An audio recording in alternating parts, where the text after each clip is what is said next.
فاسألوا أهل الذكر إن كنتم لا تعلمون.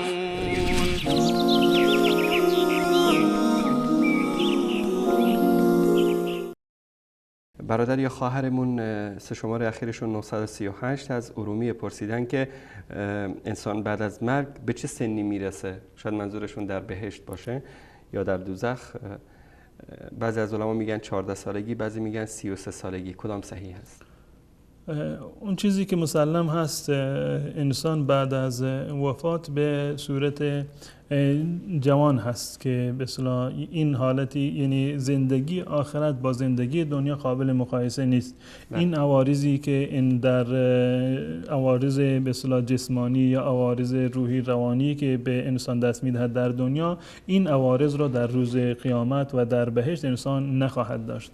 و این یک نوع تکریم هست و یک نوع در واقع تقدیری هست از جانب الله متعال برای انسانهای مؤمن و پرهیزگار.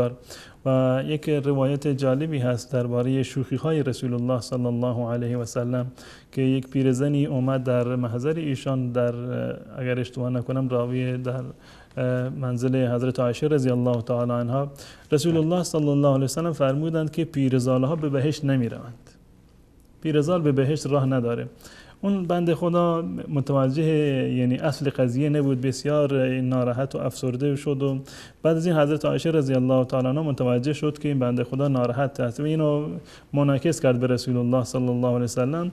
رسول الله فرمودند که بله واقعیت داره، پیرزال به بهشت نمیره، منتها جوان میشن به بهشت میرند. یعنی در زندگی آخرت انسانها به بهترین و کاملترین دوران جوانی و زندگی خودشون، این یک امر مسلم هست. اما درباره یعنی تعیین کردن عمر که دقیقاً چه سالی هست، من حقیقتش یعنی این 14 سالگی رو من تا حالا نشنیدم، منتها در روایتی که در سنن ابن ماجه و یا سنن ابو داود هست، روایتی هست که رسول الله صلی الله علیه و آله میفرمایند که انسان‌ها به بهترین وجه، به بهترین شکل و قیافه به بهشت میروند در میان سن 30 سالگی و 33 سالگی. در این روایت اومده که 30 سالگی یا 33 سالگی و گمان کنم که این حدیث رو علامه ناصرالدین آلبانی رحمت الله علیه هم تصحیح کرده باشم.